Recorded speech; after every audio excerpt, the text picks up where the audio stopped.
ആരാ നീ? അനാവശ്യ ചോദ്യങ്ങളൊന്നും വേണ്ട. സെർച്ച് കഴിയുന്നവരെ അനങ്ങി പോരുത്. റവന്യൂ ഇന്റലിജൻസ് സഹകരിക്കുന്നതാണ് അങ്ങേക്ക് നല്ലത്. പൊന്നും വില കൊടുത്ത് വാങ്ങിക്കൂട്ടിയ കുടിലുകളുടെയും കൊട്ടാരങ്ങളുടെയും കണക്കാണ് ഞങ്ങൾക്ക് അറിയേണ്ടത്. ഈ കൊട്ടാരത്തിനകത്ത് കയറി എന്നെ ചോദ്യം ചെയ്യാൻ ആരാണ് നിനക്കൊക്കെ അധികാരം തന്നത്? ഞാൻ ജില്ലാ കളക്ടർ ഇന്ദിരാ നായനാർ. എനിക്ക് ഈ കൊട്ടാരത്തിൽ കയറാൻ നിങ്ങളുടെ പോലും അനുവാദം വേണ്ട. അന്തപുരത്തിലെ പൂട്ടിയിട്ടിരിക്കുന്ന പള്ളിയറകൾ ഓരോന്നായി തുറന്നു കാണിക്കണം തമ്പുരാൻ. നടക്കട്ടെ. എങ്കിലും കളക്ടറോട് ഒരു അപേക്ഷയുണ്ട്. ഇവിടത്തെ അടുത്തറ ഇളക്കി മറിക്കാൻ പോകുന്ന പാവം SSLC പോലീസുകാരൻ അറിയില്ല ചവിട്ടി നിൽക്കുന്ന ഈ രാജകൊട്ടാരത്തിന്റെ പരിശുദ്ധി. അത് അവർക്കൊന്ന് പറഞ്ഞ് മനസ്സിലാക്കി കൊടുക്കണം. അല്ലെങ്കിൽ പിന്നൊരിക്കൽ കളക്ടറും മന്ത്രിയും കൂടി പടയൊഴുക്കത്തിന്റെ അകമ്പടി വരാൻ പറഞ്ഞാൽ ഓടി വരാൻ പാവം ഈ പോലീസുകാരന് ശേഷി ഉണ്ടാവില്ല. നമ്മളെ സ്നേഹിക്കുന്ന ജനങ്ങളെ നിയന്ത്രിക്കാൻ നമ്മളെ കൊണ്ട് കഴിയുന്നവർ ഇത്തരം കാറ്റി മൊഴികളൊന്നും ഈ പൊണ്ണുമൊബൈലിൽ നിന്ന് വിളിച്ച് പുറമ്പരുത്. താൻ തല്ലി തുറന്ന് അകത്ത് കയറുന്ന നാളുകളിലാണ് പണ്ടത്തെ മഹാന്മാരായ ചക്രവർത്തിമാരുടെ നാട് ഭരിച്ചിരുന്നെന്ന് ഞാനൊന്ന് ഓർപ്പിച്ചെന്നേ ഉള്ളൂ. കാട്ടുടെയും കൂട്ടുടെയും കൊട്ടാര മത്സരം നടക്കട്ടെ. പൊന്തി വരുന്ന പൊന്നും പൗളും ഒക്കെ എന്നെ ഒന്ന് കാണിക്കാനുള്ള സന്മനസ് ഉണ്ടാകണം collector Indira നായനാർക്ക്.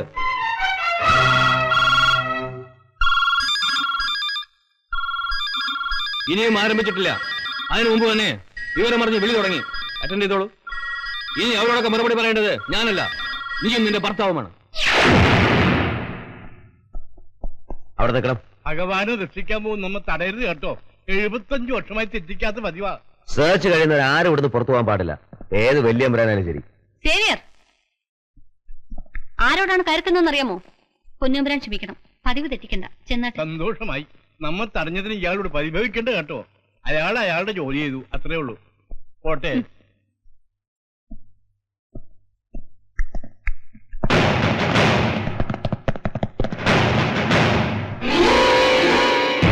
Archaeology department director നേരിട്ട് വന്ന് മാർക്ക് ചെയ്ത് പോയിട്ടുള്ള പുരാവസ്തുക്കളാണിവ. പഴയ തമ്പുരാക്കന്മാരുടെ പള്ളിവാളുകളും മുടവാളുകളും രത്നകിരീടവും. സംശയമുണ്ടെങ്കിൽ വേണ്ടപ്പെട്ടവരെ വിളിച്ചു ചോദിക്കാം. അല്ലെങ്കിൽ ഈ കവർ തുറന്നു നോക്കാം. എല്ലാം 200 വർഷങ്ങൾ വരെ കാലപ്പഴക്കമുണ്ടെന്ന് തെളിയിക്കപ്പെട്ടതിന്റെ സയന്റിഫിക് റിപ്പോർട്ട്. ഇനിയും ഈ നിലവറയിൽ നിന്ന് ഉരുകണോ കളക്ടർക്ക്?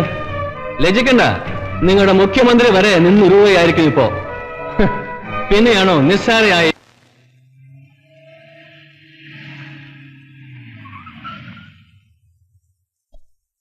എന്താ നയനാരെ? ആ ഡിക്കിയും തുടങ്ങണം.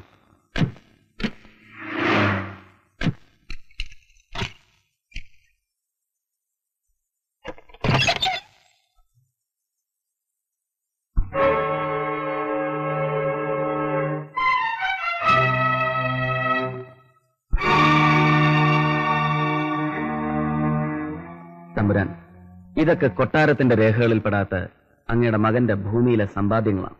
ഒന്നും നാം അറിഞ്ഞതല്ല നയനാരെ. അറിയാം തമ്പുരാൻ. ഇതൊക്കെ എവിടേക്ക് കടത്താനാ പ്രതാപവർമ്മ തന്നോട് പറഞ്ഞത്? DGP പിള്ളസാറിന്റെ വീട്ടിലേക്ക്.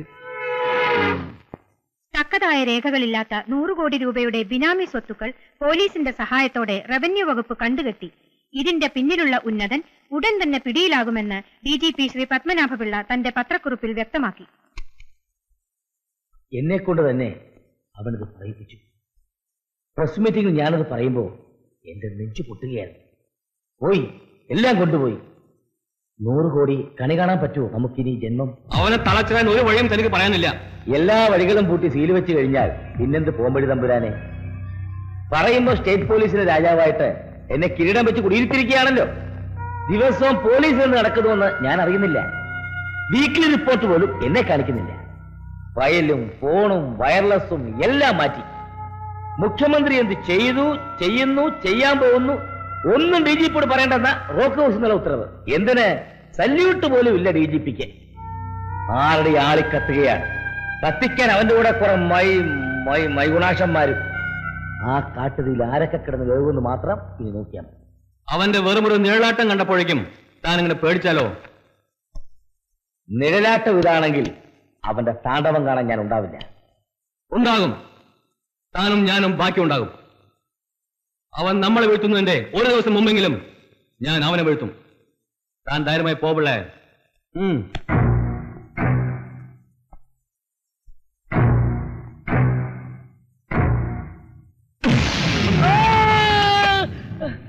അറസ്റ്റ് ചെയ്യുന്നത് ഏതെല്ലാം കുറ്റങ്ങൾക്കാണെന്ന് അറിയണ്ടേ സാറിന്? എനിക്കൊന്നും അറിഞ്ഞുകൂടാ. ഒരുമാതിരി ക്ണാപ്പ് വർത്താനം പറയരുത്. അറിയത്തില്ലെന്ന്. തിരുമുൽപ്പാടനെ കൊല്ലാൻ താൻ കൂട്ടുനിന്നു. പവറോണിന്റെ എല്ലാ ചീറ്റിങ്ങിനും സാറ് കൂട്ടുനിന്നു. കണക്കിൽ കൊള്ളാത്ത സ്വത്തുക്കൾ വാങ്ങിക്കൂട്ടി. തിരുവനന്തപുരത്ത് ഒരു പഴയ അസിസ്റ്റന്റ് കമ്മീഷണറുടെ വലതുകാല് താൻ ഇരുമ്പുകാലാക്കി.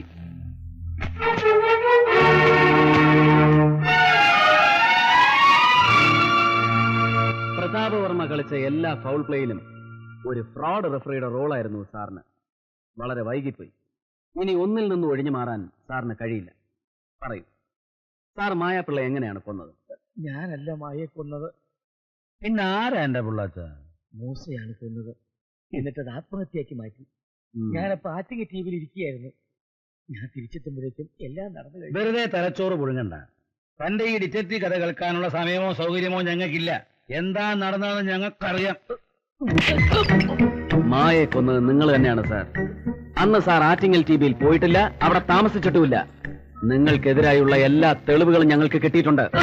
അവിവാഹിതയായ മായാപ്പിള്ളയിൽ നിങ്ങൾക്ക് പണ്ടേ ഒരു കണ്ണുണ്ടായിരുന്നു. പല രാത്രികളിലും നിങ്ങൾ അവരെ വിളിച്ച് ശല്യം ചെയ്തിട്ടുണ്ട്. വിവാഹാഭ്യർത്ഥന വരെ നടത്തിയിട്ടുണ്ട്. ശരിയല്ലേ? അവൾ എതിർത്തു. അവളെ മറ്റൊരിടത്തേക്കും ട്രാൻസ്ഫർ ചെയ്യാതെ മൂക്കിന് താഴെ തന്നെ കമ്മീഷണറായിരുത്തി നിങ്ങൾ അവളെ കണ്ടാസ്വദിക്കുകയായിരുന്നു. ഇതൊന്നും ശരിയല്ലെന്ന് പറഞ്ഞാൽ താഴത്ത് വെച്ചാൽ ഉറുമ്പരിക്കുമെന്ന് പറഞ്ഞ സാർ ഉച്ചിയിൽ കയറ്റി വെച്ച് വളർത്തുന്ന ഒരേ ഒരു മോളുണ്ടല്ലോ, അതിനെ ഇവർക്ക് പോലീസ് മുറയിൽ ചോദ്യം ചെയ്യേണ്ടി വരും. സാറിന്റെ മുന്നിൽ വെച്ച് തന്നെ. അയ്യോ, എന്റെ കുഞ്ഞിനെ ഒന്നും ചെയ്യരുത്. ഞാൻ എല്ലാം തുറന്നു പറയാം. പറ. സംഭവം നടന്ന രാത്രി ഞാൻ മായാപ്പിള്ളയുടെ വീട്ടിൽ പോയിരുന്നു.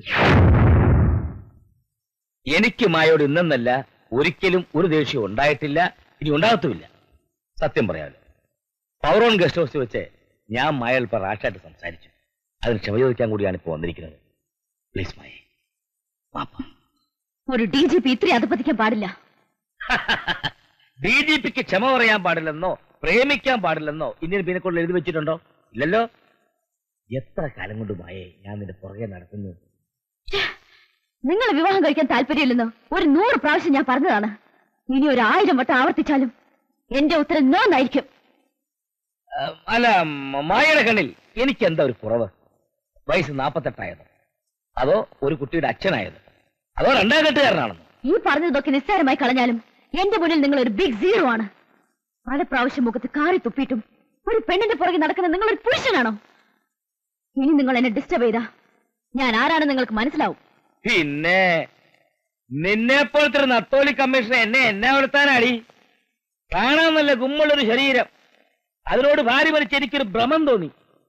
അതിന് നീ എന്നെ ഒരുപാട് നാള് പാട്ട കൂട്ടിച്ചു. ഇനി നിന്നെ ഇവിടുന്ന് പ്രശ്നം